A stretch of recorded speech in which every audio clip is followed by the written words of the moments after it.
Pablo Otazú desde Tribunales.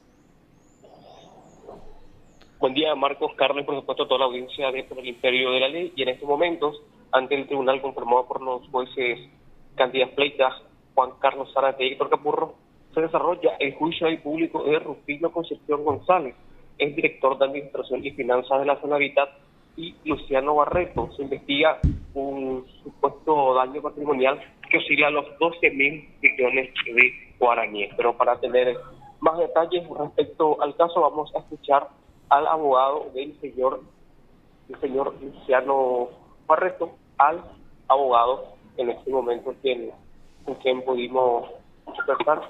En este caso estamos hablando del abogado Enrique Ferreira.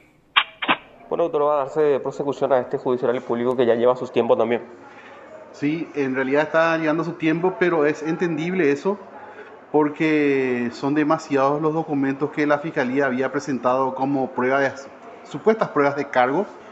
Y digo supuestas porque en realidad lo que se está haciendo es, digamos, ventilar o rememorar todo lo acontecido en el año 2013 por medio de documentaciones que, según a nuestro criterio, no son las que van hacia el punto de acusación de la Fiscalía. Pues bien, ese es el criterio de la Fiscalía y seguramente ellos querrán sostener una acusación con ese tipo de documentos que en realidad a nosotros nos conviene porque es una aclaración de todo lo que mi cliente, a través de su constructora Sociedad Anónima, había realizado en dicha oportunidad con respecto a las obras que ellos fueron, digamos que adjudicados, no así con esas palabras exactas, sino que fueron contratados por un SAP para la construcción de viviendas. Y ellos, en consecuencia a ese contrato y de acuerdo al pago que recibieron, ellos hicieron la construcción de las viviendas.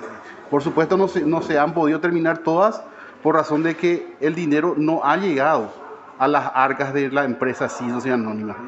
Fue una falta de pago, fue una cesación de pago muy en el principio y justamente ese es el problema por el cual, como resultado de ello, la empresa quedó en muy malas condiciones económicas financieras. Es decir, que ellos cumplieron con su parte del trato, que es la de iniciar la construcción, pero no se desembolsó todo el dinero para que ellos puedan culminar las obras. Absolutamente. La empresa Sociedad Anónima, cuyo presidente es Luciano Barreto, mi cliente, se ha dedicado enteramente e íntegramente digamos que a los trabajos de construcción. Su empresa ha cumplido a cabalidad hasta el porcentaje y más allá todavía del porcentaje del dinero que se le había pagado a la empresa. O sea, es decir, ellos cumplieron con su cometido, con su parte, con su obligación, ¿verdad? Más el SAC Camilo Recalde no les había pagado lo que le correspondía. Entonces es entendible que en un momento dado, cuando una empresa no está recibiendo los fondos, también dejen de trabajar porque no pueden estar trabajando en pérdida, ¿verdad? Así, entonces, ¿cuánto es el monto que le desembolsaron para que ellos hagan la construcción? Bueno, de un monto aproximado de 12.000 millones guaraníes que era ese proyecto, pero hay que entender también de que la empresa Sociedad Anónima no era la única que estaba en ese plan, ¿verdad? En ese programa. La empresa recibió 4.000 millones de guaraníes. Y si es que yo te puedo dibujar en este mismo momento, de alguna manera, la situación de la empresa, como te dije, recibió esa cantidad de dinero y lo realizado por la empresa alcanza más o menos 6.000 millones de guaraníes. O sea, trabajó más de lo que el deber le imponía a la empresa.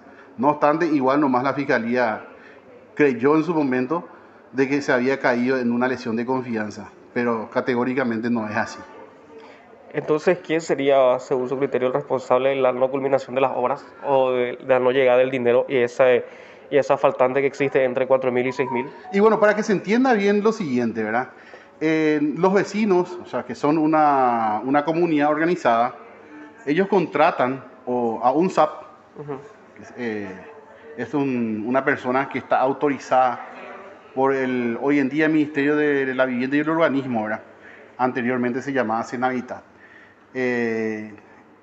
La Senavitat directamente otorgaba esos subsidios habitacionales, porque no son préstamos, tampoco son subsidios, ¿verdad?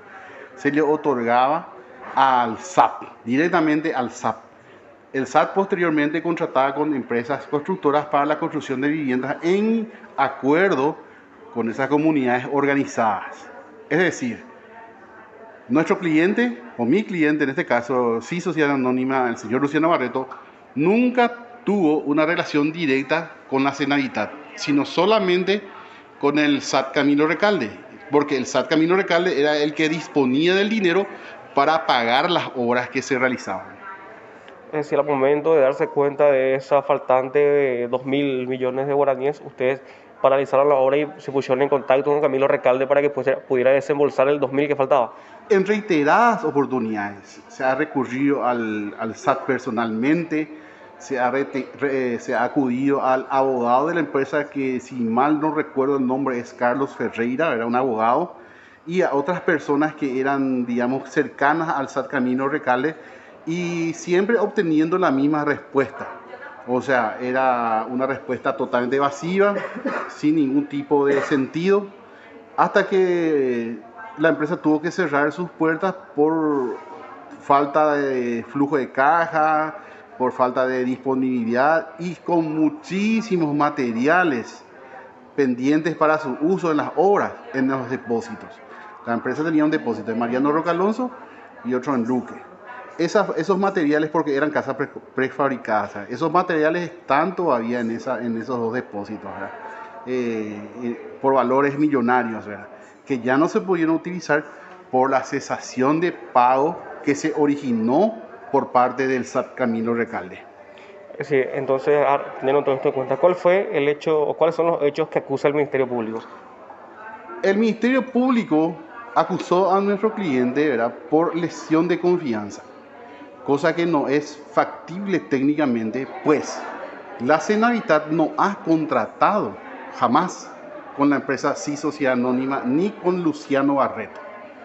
Los contratos que la empresa tiene es con el SAT, ¿verdad? Y el SAT es, por supuesto, como vos sabes, una de las personas acusadas también por lesión de confianza.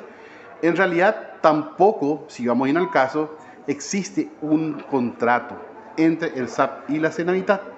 Anteriormente, en el año 2013, se realizaban de otros modos, ¿verdad?, las adjudicaciones de los subsidios, ¿verdad? Seguramente hoy en día, como ya habrán fallado varios programas, habrán corregido ese error, porque lesión de confianza, como vos sabés, debe existir por medio un contrato entre las partes. En este caso no existe ni un contrato entre las partes, o sea, estamos en un juicio en donde no sabemos por qué estamos ahí, ni a dónde vamos a ir, pero por lo menos técnicamente y de acuerdo a las interpretaciones restrictivas de nuestro Código Penal, yo creo que nuestro veredicto sería la de inocente, porque de otra manera no debería de ser. Lo escuchaste aquí en PDS. Bien, entonces de esa forma escuchamos al abogado Enrique Ferreira en referencia a su cliente, quien es Luciano Barreto, uno de los acusados en esta causa que ya data del 2013, en que contemplaba un proyecto aprobado de 3.500 viviendas familiares, de las cuales supuestamente 321 no fueron concluidas pese al desembolso de los fondos. Recordar también que el principal acusado y el que encabeza esta lista, Camilo Recalde Dávalos, él está prófugo y con orden de captura. Él era el encargado en el sector del servicio de asistencia técnica de la Senavitat y era el principal cabecilla de este proyecto. ¿Cuándo ocurrió este hecho, Pablo? Del 2012. A la puya. En el En 2012 el 2012 inició el proyecto. ¿Eh? En el 2012 inició el proyecto. Y estamos ya otra vez en presencia de Sí, y el otro si sigue prófugo no importa, ¿verdad? No importa, se puede presentar después. No importa. Según el criterio tuyo y de Carolina y de Ramírez. No, según el criterio del 104. Según el criterio tuyo de Carolina y de la doctora Carolina. 2022 es 10 años. Sí, 10 años. Un año más tiene que estar prófugo el que está prófugo. Y sí. Si y se con mantiene. eso ya está. Sí, se presenta después. A ni que yo coina se la hago un año y ve. Yucaba. No, ni ella código, ni ella ya agarra. Ya agarra, eso sí. Que no te agarren. Que no Que te se agarren. mantenga prófugo. Sí, para que prescriba, ¿verdad? Y ahí te presentás y le decís, conforme al criterio de la doctora Carolina Llanes y del doctor Ramírez Candia, conforme al 104, prescribió mi causa. Claro, Bueno, no importa ¿sobre que yo qué haya... hecho es? Señor. Lesión de confianza. Lesión. En hábitat. Sí, lesión Y de confianza. un año nomás ya le pasa. Sí, y 10 años por el doble. Y como pico 9 años va a durar el proceso, será. También. Eso es otro que yo justamente estuvimos hablando, no sé con Como quién. pico 9 años va a durar un proceso, o sea, esto ya es de lesa humanidad, o sea, parece que con 9 años de procesar hasta el Estado. Eso pues no tiene tampoco... ¿Y culpa de quién es? Y de los jueces que no aplican el 112, el 113, el 114, el 115. ¿Y culpa de quién es eso? Y de la corte que no les obliga a imponerse con los abogados. No, porque es que la corte cuando no- prescribió, dejen de joder, cuando prescribió ya no es culpa del abogado. Esa es mentira. Prescribió por culpa de los magistrados. Punto. Bueno, acá lo que quiero... ¿Está Pablo todavía? Pablo, Sí, lo escucho. Sí, lo escucho. ¿tenés alguna otra novedad, Pablo? Sí, ahora mismo se está desarrollando otro juicio que es ante los jueces Víctor Hugo Alfieri, María Luz Martínez y Darío Báez, de Carlos Roberto Cuellar Bravo, acusado por los hechos punibles de importación, tráfico y tenencia de sustancias estupefacientes. El 8 de octubre del 2020, el agente fiscal Eduardo Roy encabezó un operativo en cercanías del río Mondal, Alto Paraná, y con apoyo de la Fuerza Aérea Paraguaya, lograron interceptar una avioneta en cuyo interior se encontró 400 kilos de cocaína distribuidos en 13 bolsas. La aeronave tenía documentación boliviana, por lo que hace suponer al Ministerio Público que también el cargamento de droga tenía origen boliviano y tenía como destino final el Brasil. En este caso, el principal acusado, quien era el piloto de la aeronave, el señor Carlos Roberto Cuellar Bravo, al darse cuenta que estaba rodeado por los agentes policiales de la Fuerza Aérea y del Ministerio Público, intentó incinerar la avioneta, pero rápidamente los agentes lograron intervenir a tiempo para lograr apagar el leve incendio que había ocasionado. Perfecto. Gracias, Pablo. Hasta luego. Hasta luego, señor. Te informó PDS Radio TV Digital. Pablo Otazú desde el Poder Judicial. Sí, 10:28. Vámonos, última pausa. Vamos a ir a una pausa. ¿Cómo escuchamos lo de la audiencia pública? ¿Hay posibilidad de escuchar o no? Porque acá me enviaron, ¿no escuchaste cómo el doctor Juan Carlos Paredes atacó el expediente electrónico? Me dijeron. Oh, a ver. El camarista. No. ¿A qué vea? Sí. La jueza 2.0. Bien, vamos a irnos a la pausa. Che, y la Bien. jueza 2.0 no habla será. Bueno, pausa y volvemos.